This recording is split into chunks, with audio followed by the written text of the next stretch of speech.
সুপ্রিয় অষ্টম শ্রেণীর শিক্ষার্থীরা, আশা করি তোমরা সকলে বেশ ভালো আছো। আজকের ভিডিওতে আমি তোমাদের গণিত বইয়ের অনুশীলনী 3-এর নমুনা প্রশ্নের 8 নাম্বার প্রশ্নগুলো সমাধান করবো। তো 8 নাম্বার মূলত হচ্ছে সংক্ষিপ্ত প্রশ্ন। যে 8-এর দেখো 5টা প্রশ্ন আছে, সবগুলোই সংক্ষিপ্ত প্রশ্ন, যেটা তোমাদের পরীক্ষায় 2 মার্কের জন্য আসতে পারে। তো প্রথমে দেখো, এই 8-এর ক নাম্বারে কি বলছে যে কোন বর্গক্ষেত্রের বাহুর দৈর্ঘ্য 600 সেন্টিমিটার হলে, মানে এক বাহুর দৈর্ঘ্য 600 সেন্টিমিটার। যেহেতু বর্গক্ষেত্র, তাই একটা বাহু ডান দিয়ে আমার হয়। এই বাহুর দৈর্ঘ্য 600 সেন্টিমিটার হলে এর ক্ষেত্রফল বর্গ মিটারে নির্ণয় করো। অর্থাৎ দেওয়া আছে 600 সেন্টিমিটার, সেন্টিমিটার থেকে আমার আগে মিটারে নিতে হবে, তারপরে ক্ষেত্রফল বের করলে সেটা বর্গ মিটারে হয়ে যাবে। দেখো ক নাম্বার দেয়া আছে বর্গক্ষেত্রের বাহুর দৈর্ঘ্য 600 সেন্টিমিটার। যেহেতু সেন্টিমিটার আছে, আমার মিটারে নিতে হবে, যেহেতু প্রশ্নে বলেই দিছে যে বর্গ মিটারে নির্ণয় করো ক্ষেত্রফল, তাই 100 দ্বারা ভাগ করব। 100 দ্বারা ভাগ কেন করলাম? 100 দ্বারা ভাগ করলাম মিটার, কেন করলাম দেখো, 1 মিটার সমান সমান 100 সেন্টিমিটার, তাই আমরা 100 দ্বারা ভাগ করলাম। তাহলে 600 কে 100 দ্বারা ভাগ করলে হবে 6 মিটার, অর্থাৎ বাহুর দৈর্ঘ্য আমরা মিটার এককে পেয়ে গেলাম। তো সুতরাং বর্গক্ষেত্রের বাহুর দৈর্ঘ্য, বর্গক্ষেত্রের ক্ষেত্রফলের সূত্র কি? বাহু গুণ বাহু অথবা বাহুর স্কোয়ার। যে বাহু স্কোয়ার অথবা বাহুর দৈর্ঘ্য স্কোয়ার, একই কথা, বর্গ একক। তাহলে বাহুর দৈর্ঘ্য আমরা পাইছি 6 মিটার, তাহলে 6 এর উপর স্কোয়ার, যেহেতু মিটারে ছিল বর্গ মিটার। 6 এর উপর স্কোয়ার মানে কি 36, 6 6 36 আর কি 36 বর্গ মিটার। এইটা হইতেছে অ্যান্সার। আশা করি তোমরা ক নাম্বার প্রশ্নের সমাধান বুঝতে পারছো। এরপরে দেখো খ নাম্বারে কি বলছে যে একটি আয়তকার ঘরের দৈর্ঘ্য প্রস্থ অপেক্ষা 4 মিটার বেশি, মানে প্রস্থ যত তার থেকে 4 মিটার বেশি হইতেছে দৈর্ঘ্য। পরিসীমা 32 মিটার হলে ঘরের দৈর্ঘ্য নির্ণয় করো। চলো এটা সমাধান করি। তো ধরি আয়তকার ঘরের প্রস্থ, যেহেতু জানি না তাই আমরা ক মিটার ধরে নিলাম। তাহলে আয়তকার ঘরের দৈর্ঘ্য, যেহেতু প্রশ্নে বলে দিচ্ছে যে দৈর্ঘ্য প্রস্থ থেকে 4 মিটার বেশি বড়, তাহলে ক যোগ 4 মিটার। আমরা জানি আয়তকার ঘরের পরিসীমার সূত্র কি? 2 গুণ দৈর্ঘ্য যোগ প্রস্থ একক, মানে যে এককে থাকবে, মিটার এককে থাকলে মিটার একক, সেন্টিমিটার এককে থাকলে সেন্টিমিটার।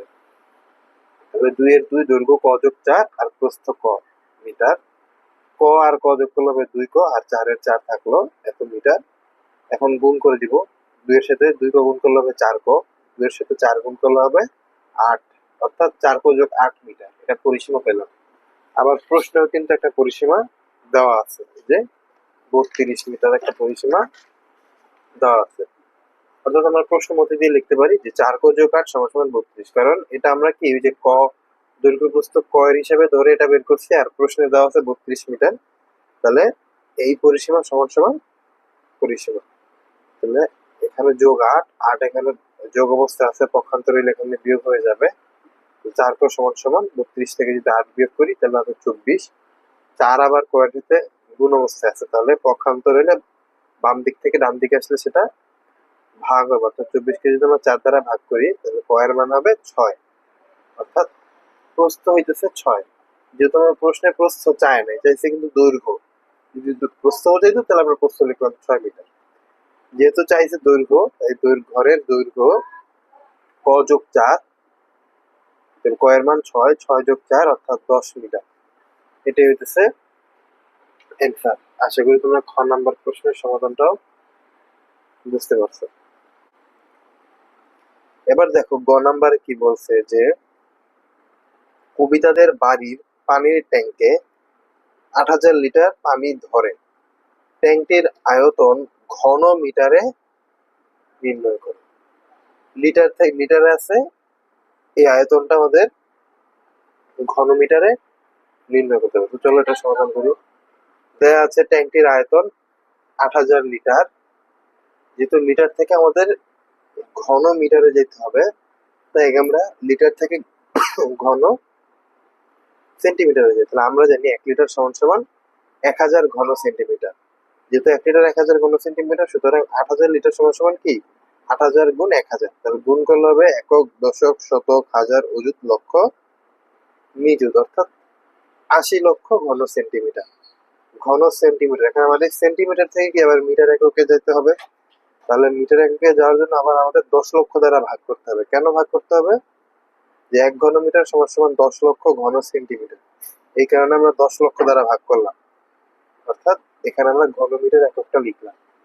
তাহলে 80 লক্ষকে যদি আমরা 10 লক্ষ দ্বারা ভাগ করি তাহলে হবে 8, অর্থাৎ 8 ঘন মিটার। তো এটাই হইতেছে আমাদের এই গ নাম্বার অঙ্কের সমাধান। আশা করি তোমরা এই গ নাম্বার প্রশ্নের সমাধান বুঝতে পারছো। এরপরে দেখো ঘ নাম্বারে কি বলছে, যে একটি আয়তাকার বাগানের ক্ষেত্রফল 840 বর্গমিটার এবং দৈর্ঘ্য 40 মিটার হলে বাগানের প্রস্থ নির্ণয় করো।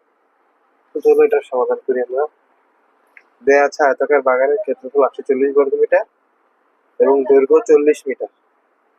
আমরা জানি আয়তাকার বাগানের ক্ষেত্রফল কি, সূত্র কি, দৈর্ঘ্য গুণ প্রস্থ। যেহেতু আমাদের বের করতে হবে প্রস্থ, তাই আমরা এইখানে একটু খেয়াল করো যে দৈর্ঘ্যের সাথে প্রস্থ গুণকের আছে, অর্থাৎ দৈর্ঘ্যকে যদি আমি পক্ষান্তর করি তাহলে বাগানের ক্ষেত্রফলের সাথে সেটা ভাগ হয়ে যাবে। তা আমি একবারে লিখলাম, সুতরাং প্রস্থ সমান সমান আয়তাকার বাগানের ক্ষেত্রফল ভাগ দৈর্ঘ্য, অর্থাৎ 840।